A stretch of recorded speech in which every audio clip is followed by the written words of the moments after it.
Sunlight hammered the ranch yard like a blacksmith's iron. Two Apache girls hung from wooden posts in the center of that bare, scorched ground. Ropes cinched tight around their legs, bodies wrenched sideways, shoulders stretched to the edge of dislocation. Their heads drooped forward. Dark hair fell across their faces like curtains drawn over something no one should see. Elena Cruz was still awake. Barely.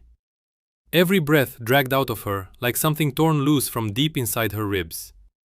Sweat and blood ran together down her skin in thin red rivers. Quote, _0, _. The voice came out lazy, unhurried, but underneath it sat something cold and permanent. Wade Cutter, a man who did the ugliest work for people who never dirtied their own hands. The paper shook between his fingers. Transfer of land ownership. Quote, _1, _. Elena Cruz spat blood into the dirt at his boots. Quote, _2, _. On the neighboring post, Marisol Cruz groaned, a sound so faint it barely carried past her own cracked lips. Wade smiled. No humor in it, no life behind it at all. He gave a short nod. The rope snapped taut. Elena's body wrenched sideways. The dry pop of joints straining past their limit cut through the dead-still noon air like a rifle report. "Last chance," he said. "Sign or let them go." "Now." The word landed from behind him. Not loud, but it stopped everything cold. Every head turned. Elias Vance stood in the open sun. Dust coated his long coat. One hand rested easy on the revolver at his hip. Nobody recognized him, but the moment they caught his eyes, flat, still, empty as stagnant water, they knew. This man had not come to talk. He had come to finish something. His gaze held steady. Then the words came, slow and measured. "Unless you want today carved on your headstone." Wade Cutter squinted hard at the stranger. "Another fool looking to bleed," he said through his teeth. "Wrong place for that." Elias Vance said nothing. He took one step forward, unhurried, deliberate. His palm still loose against the gun's grip. Quote 9, quote. He said. One of the hired men barked out a laugh. Quote 10, quote. Bang! The shot split the air like a whip crack. The man folded before the last word left his mouth. The round punched clean through his throat. Before a single hand moved, bang! A second body crumpled, fingers still inches from his holster. Then nothing. Just the faint ring of a shell casing hitting packed earth, and the ragged breathing of men still standing. Wade Cutter shifted half a step backward. Something in his expression broke, the certainty draining out like water through cracked wood. Quote 11, quote 12. He said, palms rising, voice dropping low. Quote 13. Elias Vance held his stare without blinking. Quote _1, 4 __. Nobody argued. A man with shaking hands stumbled forward and sawed through Elena Cruz's bindings. She hit the ground hard, shoulder cracking against the post. Her teeth clamped shut against the scream building in her throat. Across from her, Marisol Cruz was eased down, limp, barely conscious. Wade's jaw tightened until the muscle jumped. Quote _15 _. Elias Vance turned from him, moved toward the sisters, dropped to one knee and checked what rope still clung to their wrists, then cut it loose with a short blade. Low voice, almost gentle. Elena stared at him through narrowed, bloodshot eyes. He straightened without giving her an answer. Down the road, dust was climbing into the sky, riders approaching. Elias Vance tracked the brown cloud for a long moment, then turned back. His voice carried the same flat calm it always had. Quote _19 _. If stories like this one hold you, go ahead, subscribe. Where are you watching from? I would genuinely like to hear what you think. They rode out while the sun still hung overhead like a coin pulled from a furnace. Nobody spoke. Only the steady beat of hooves against cracked, baked earth filled the space between them. Marisol Cruz sagged forward against Elena in the saddle, her weight pressing into the horse's neck. Elena's shoulders screamed with every jarring step. She beat down hard, one arm locked around her sister, the other white-knuckled on the reins. Elias Vance held position behind them, back straight, eyes fixed on the road they had already traveled. About a mile on, they reined up beneath a huddle of low rocks, one of the few mercies that broken country offered against the sun. Elias swung down first, poured water from a cracked leather canteen, and passed it to Marisol, he said, barely above a whisper. Elena settled onto a flat stone, dragging a forearm across the sweat and grit caking her face. She studied him a long while before her voice cut the stillness. Elias didn't answer immediately.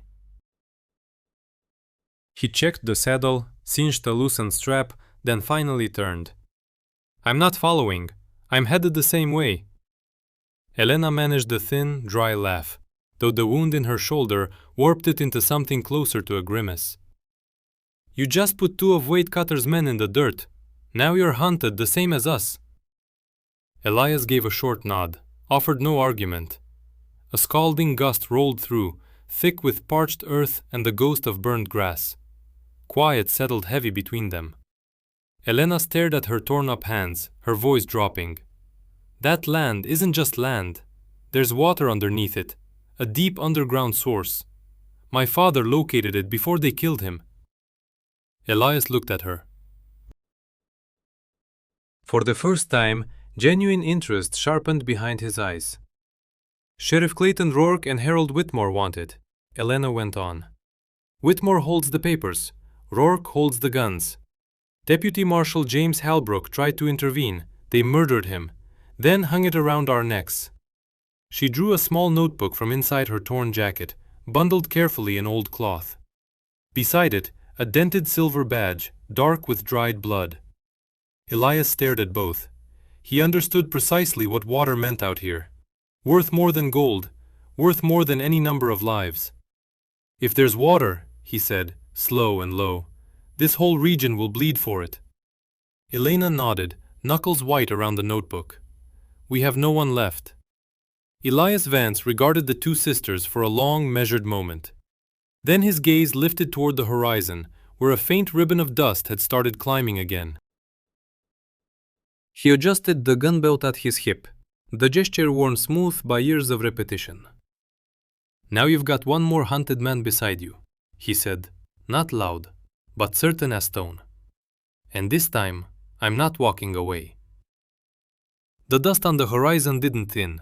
It swelled. Didn't take him long to read it. Horses, more than two.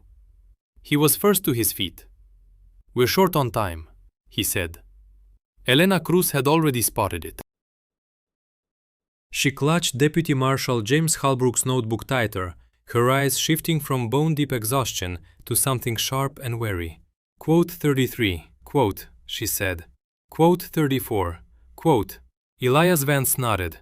His gaze swept the ground, low rocks, open flats, nothing that would hide them for long.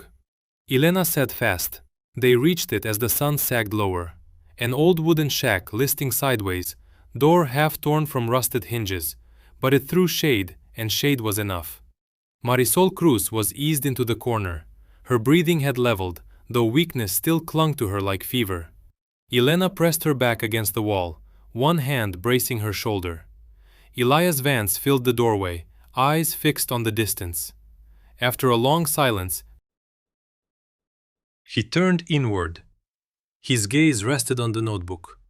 Elena held his stare. She said, and there was no pretense in it. That silenced him. After a moment, he lowered himself across from her. He said, quiet voice, but it carried the weight of something fractured long ago. Elena's voice softened. And then? He studied his hands, scar layered on scar, a map of old violence. Then I watched it sold off, piece by piece, to men like Sheriff Clayton Rourke and Harold Whitmore. Wind threaded through the cracked door, dragging the last heat of the day with it. Elena's grip tightened on the notebook. Quote 44. Elias Vance lifted his head. Something had settled in his eyes. Not hope, not anger. A decision.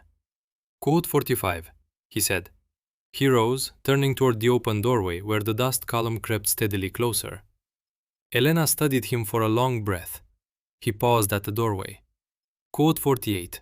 And right then, hooves, pounding dirt outside. Wade Cutter had come back. The hoofbeats died just beyond the camp's edge. Elias Vance didn't need to look. He could feel the circle tightening. One hand rose, a signal for Elena Cruz to hold still, hold silent. The other drew his revolver from leather, smooth as water over stone. Not a heartbeat wasted. Outside, Wade Cutter's voice cut through the dust. No hesitation in it now. I know you are in there, Vance. A dry, humorless laugh. Word is you were a scout once, but you are old now, and you picked the wrong side to stand on. Elias said nothing. He tilted his head, listening. Counting. 6, no, 8 men, split into 2 flanking groups. These were not drunks with pistols. Someone out there understood how to hunt a man. Marisol Cruz shifted where she lay. Elena's hand pressed firm against her shoulder, holding her still. Underscore underscore, quote underscore, 51 underscore underscore. Elena's whisper barely carried. Elias cut his gaze toward her. I do. A beat. Survive. Then he rose and walked through the doorway. Slow, deliberate, as though he owned every inch of ground beneath him. Sunlight struck his face like a fist.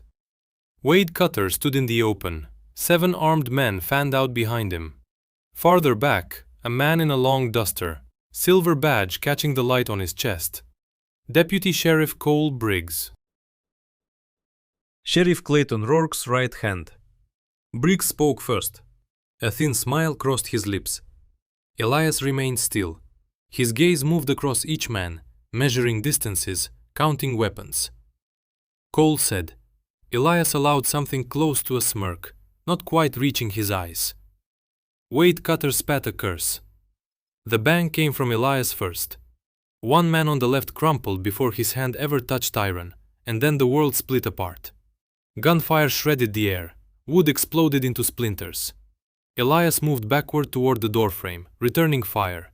Shot by shot. No panic. No wasted motion. The barked, he barked.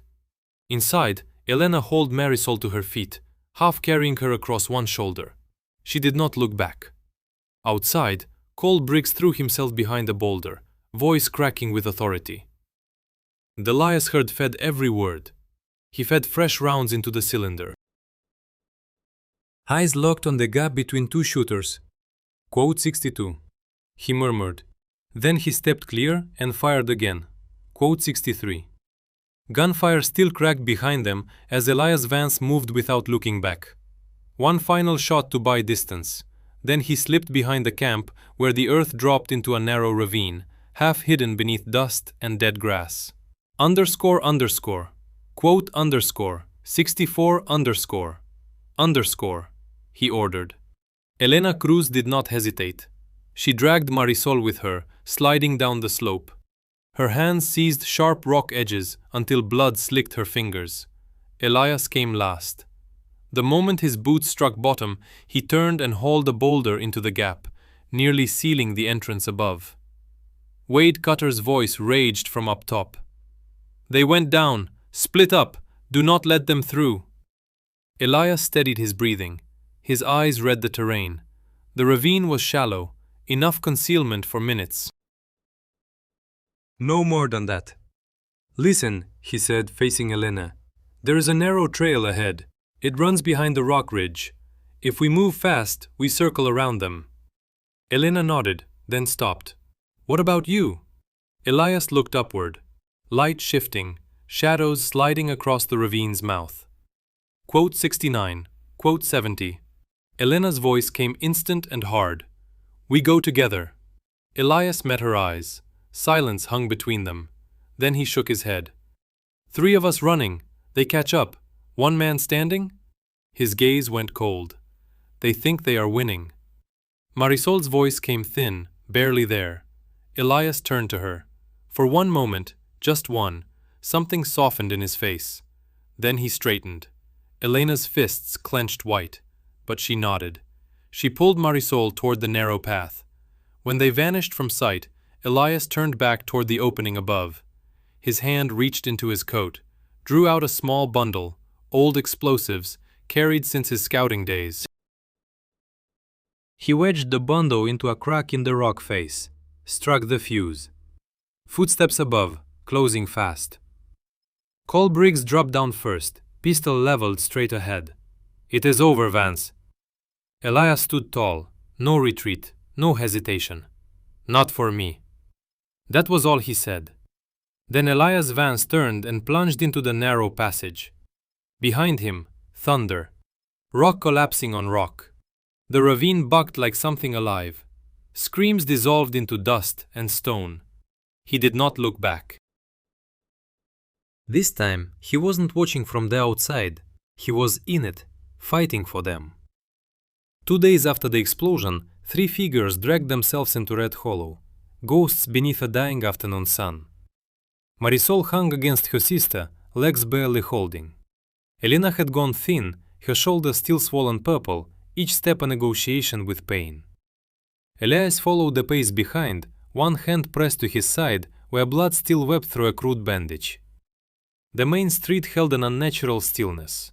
Doors hung half open, curtains twitched behind pale faces. These people had long ago mastered the art of looking down when Clayton Rourke walked past. Elias stopped in the middle of the road. His voice came low, almost to himself. 78 Elena's fingers tightened on the notebook. Her voice was raw, but did not waver. Then today it learned something new. The sheriff's office door slammed open. Clayton Rourke filled the frame, tall, broad, that silver badge catching light like a bad joke pinned to a worse man. Harold Whitmore stood at his shoulder, suit pressed and spotless, grotesque against the scorched earth around him. Behind them both, Cole Briggs. One side of his face still torn from the rockfall. Rourke said, voice like packed dirt. Elias stepped forward. His hand drifted near his holster. Elena moved beside him, raising the notebook high. In her other hand, a silver badge stained dark with old blood. The crowd stirred, a murmur, nothing more. Then an old man stepped off his porch. A woman pushed through, knuckles white around her apron. And then the dam cracked open. Story after story, held down for years, rising now like flood water. The ice in that crowd shifted. Fear bled out. Something harder took its place. Rourke's jaw clenched. His face darkened to crimson. He turned to Briggs. "Arrest them!" But a voice cut through from behind. "Put it down, Cole!" Deputy Aaron Pike stepped forward, hand steady on his weapon. Then a second deputy. Then a townsman gripping a rusted shotgun. Cole Briggs held still for one long breath. Then he lowered his gun. Not a single shot cracked the air. The empire of Rourke and Whitmore, it didn't shatter. It simply caved in, quietly, under the weight of people who refused silence one moment longer. Right after Briggs surrendered his weapon, Pike moved on Rourke. Disarmed him where he stood. No resistance. No one dared. Whitmore took a step backward, sweat tracing lines down his temples. That pristine suit, it wilted under the cold stares, closing in from every side. Underscore underscore, quote underscore. 88 underscore underscore, he managed. Nobody answered him. The street was full now. Every soul in Red Hollow, standing upright, eyes forward. People who had spent years staring at their boots were looking straight ahead. Elena Cruz held her ground. Hellbrook's notebook clutched tight. Her shoulder burned. Her eyes did not waver. Another man broke from the crowd. "I lost my land because of him." A finger leveled at Rourke. Then another voice. Then another. Stories that had festered in silence for years, finally given air. Elias Vance stood one step behind. He said nothing. He only watched. 3 days later, federal marshals rode into Red Hollow from the nearest station. Sheriff Clayton Rourke left in iron cuffs. Harold Whitmore's records, every ledger, every forged deed, were seized whole. The Cruz family ranch was restored. The underground water source opened at last, no longer a thing worth killing over, but a lifeline for the entire region. And the name James Hellbrook was spoken again, spoken where it deserved to be. The Cruz family ranch came back to its rightful owners, and the underground spring, that hidden vein of water men had bled over, was unsealed for good. No longer a secret worth killing for, a lifeline now shared across the whole region. That afternoon, the sunlight carried a gentleness to it. Marisol Cruz sat on the porch, a faint smile breaking through for the first time in days. Elena Cruz stood beside the freshly dug well, fingers trailing through the cool water rising from the earth. She turned back, she asked. Elias Vance was cinching the saddle tight on his horse. He didn't meet her eyes. Not right away. This isn't my place. Elena stepped closer. It isn't a place for men like Rourke anymore, she said quietly. Maybe it's a place for someone like you. Elias went still. For a long while, his gaze followed the dirt road where it stretched into nothing. That familiar ribbon of dust and distance he'd ridden 1,000 times before. Then he turned back, looked at the well, at Marisol on the porch, at Elena. Something shifted behind his eyes, barely, like a stone settling into new ground. Quote, 94. He said. No promise, no oath sworn. But he did not swing into the saddle. He did not ride out. For the first time in more years than he could count, Elias Vance was not a shadow passing through. He stayed, not to fight, to live. There are places in this world where the law doesn't begin with a book. It begins with one person willing to say no. Elias Vance once believed justice was dead, sold off and buried alongside men like Deputy Marshal James Holbrook. He was wrong. Justice doesn't vanish. It waits, patient as bedrock, waiting for someone stubborn enough to stand when every other soul turns away. That land has water now, yes, but what truly saved it wasn't the spring buried beneath the dirt. It was the people who chose silence no longer. And sometimes, what helps a man find himself again isn't the past he carries, it's the choice to stay, when walking away would have been easier. The story you have been following contains many fictional elements, crafted with the assistance of artificial intelligence. Listen with your own judgment and feeling. These fictional details are not meant to rewrite history. They are meant to summon the spirit of the old frontier, where people endured brutal land, impossible choices, and consequences that never softened with time. Through this tale, the only hope is to share something worth carrying, lessons about compassion, love, and courage. Things that do not fade, no matter how many years pass. These stories are told slow, the way they once were. If you're still here, drop a number 1 below. And if you want more evenings like this one, consider subscribing.